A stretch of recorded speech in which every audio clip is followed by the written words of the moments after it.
Hola, mi nombre es Tomás Turkington y este video es para la asignatura de Sistemas de Comunicaciones 2 de la Universidad Fermín Toro. Vamos a tratar el tema de la propagación de ondas de radio y las antenas. Conceptos básicos. La propagación de ondas de radio es el medio utilizado para transmitir información en el espacio sin necesidad de un medio de transmisión físico.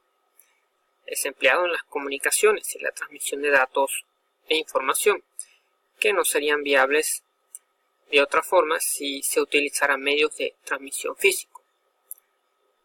Un ejemplo de estas comunicaciones son las que utilizan receptores móviles terrestres, como los celulares, y también receptores marinos o aeroespaciales. El conjunto de fenómenos que permiten la transmisión de ondas de radio de un lugar a otro se denomina propagación. Con el fin de estudiar los conceptos de propagación de ondas de radio y las antenas es necesario comprender algunos conceptos. Las propiedades de las ondas radioeléctricas, las propiedades debido al espectro radioeléctrico y las distintas gamas de frecuencia y sus correspondientes longitudes de onda, y también las propiedades ópticas de las ondas radioeléctricas. También es necesario conocer las formas de propagación, que incluye los modos de propagación y la utilización y los efectos de las capas atmosféricas. Por último, debemos conocer las propiedades de las antenas. Veremos algunas antenas ideales que se utilizan de comparación. Hablaremos sobre el patrón de irradiación y su importancia para entender las propiedades de las antenas. También hablaremos de la impedancia, la frecuencia resonante y la relación de onda estacionaria que relaciona ambas cantidades, y finalmente veremos algunos tipos de antenas utilizados en el día de hoy. Las ondas de radio tienen la ventaja de que no requieren algún medio de transmisión para propagarse. Las ondas de radio pueden atravesar algunas sustancias y ser obstaculizados por otras, como por ejemplo las conductoras o los sólidos. Ciertas longitudes de onda también pueden ser reflejadas en algunas sustancias y aún en las capas superiores de la atmósfera terrestre, aunque son limitadas en su transmisión por algunas sustancias que cambian su intensidad de dirección y no pueden llegar a todos los lugares que deseamos. La posibilidad de uso, sin embargo, es muy amplia. La propagación depende del ambiente por el que viajan las ondas, del mecanismo de propagación y de las características de las ondas. Veremos ahora algunas de las propiedades ópticas de las ondas de radio. La primera es la reflexión. La reflexión es el cambio de dirección de una onda que ocurre en la superficie de separación entre dos medios, de tal forma que regresa al medio inicial. Observamos cómo la onda incidente se refleja, volviendo al medio inicial en el cual era transmitida. En algunos casos, una parte es transmitida a través del segundo medio. Una onda de radio puede propagarse en varias direcciones y llegar al receptor por muchas rutas diferentes, lo cual se conoce como multirrutas. Después de reflejarse varias veces, habrá una diferencia de tiempo llamada retraso de propagación, que retrasa la recepción de las señales que toman distintas rutas y causa una interferencia entre los flujos de datos superpuestos. A medida que aumenta la velocidad, va a aumentar dicha interferencia, lo cual requiere que los puntos de acceso, como las tarjetas Wi-Fi, utilicen dos antenas en el emisor y utilicen de métodos como los controladores automáticos de ganancia para distinguir entre dos señales de distinta fuerza.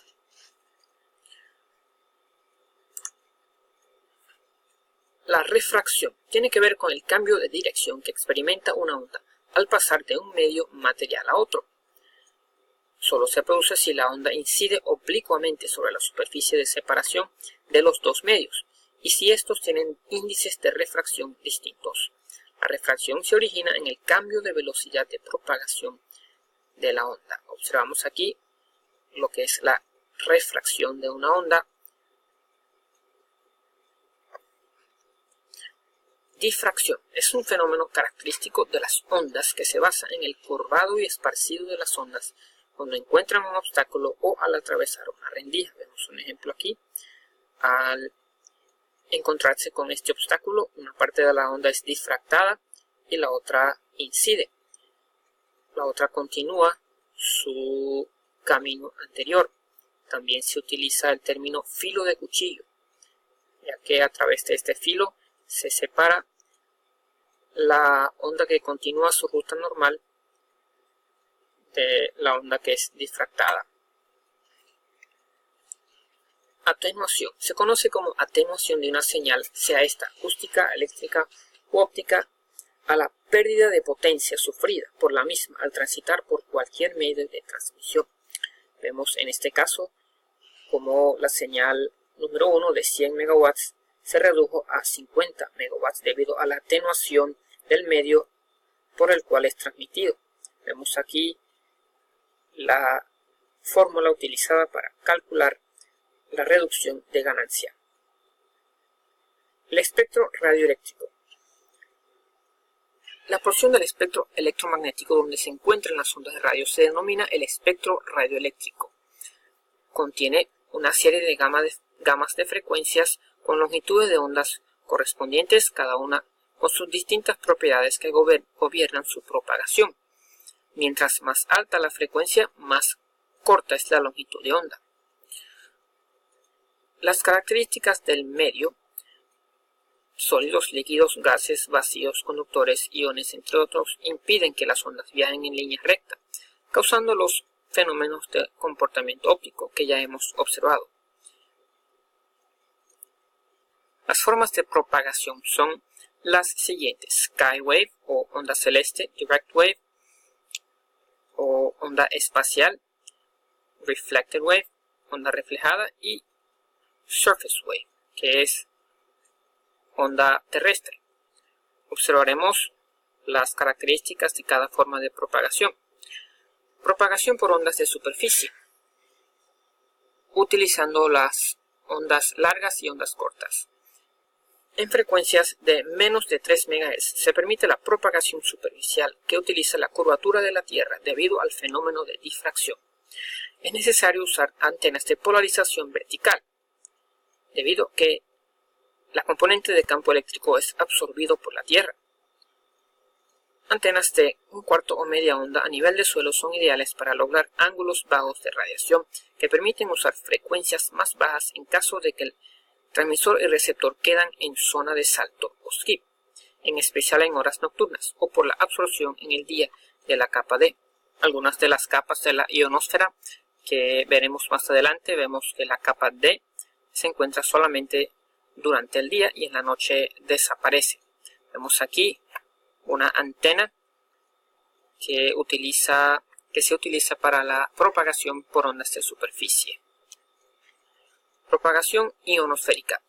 La propagación ionosférica utiliza las altas frecuencias, desde 3 MHz hasta 30 MHz, porque pueden ser reflejadas de vuelta a la Tierra mediante la propagación de onda ionosférica. Estas señales se reflejan en distintas capas de la ionosfera. Una de ellas se llama la capa Kennedy-Heaviside o capa E, que está situada a 100 km de altura, y las capas Appleton o capas F a 225 km de altura. Vemos aquí estas capas que hemos mencionado. La propagación puede ser afectada por cambios y variaciones en la ionosfera. A frecuencias bajas presentan fuertes variaciones estacionales en las horas del día y de la noche debido a la variación de la intensidad de la ionosfera. También sufren perturbaciones causadas por fenómenos como las manchas de sol, tormentas geomagnéticas y perturbaciones ionosféricas en el lado de la Tierra que está hacia el Sol. Vemos aquí un ejemplo de la transmisión, la propagación ionosférica. Vemos la zona skip, donde la señal no se puede detectar, y vemos cómo se refleja de nuevo a la Tierra en distintas posiciones. Tenemos aquí una antena de onda corta y un equipo de recepción de onda corta. Propagación directa. Frecuencias muy altas y ultra altas. VHF, UHF y SHF. A partir de frecuencias de 30 MHz y superiores, prevalece la propagación directa o espacial, direct wave, conocida también como propagación line of sight o línea de vista. En este rango de frecuencias se requiere un espacio libre de obstáculos dentro de un área llamado zona de Fresnel, que delimita la línea de vista entre el transmisor y el receptor.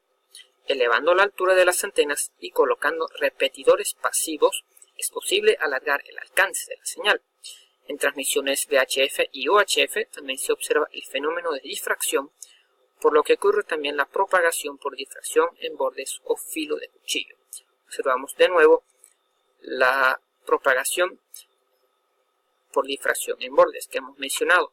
Vemos aquí un ejemplo de una propagación directa,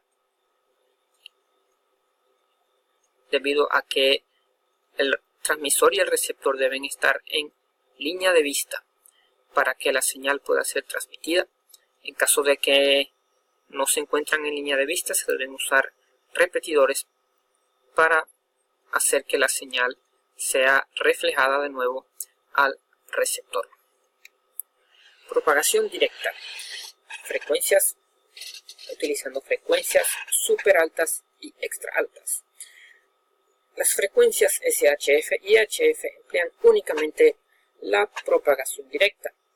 Los enlaces globales se realizan por medio de reflexión con satélites artificiales.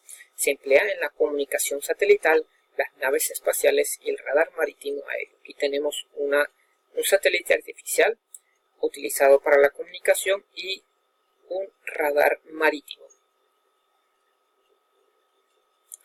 Las capas de la ionosfera que hemos mencionado son las siguientes. Aquí tenemos la troposfera, la región D, que aparece solamente en el día, la región E, las capas y las capas F.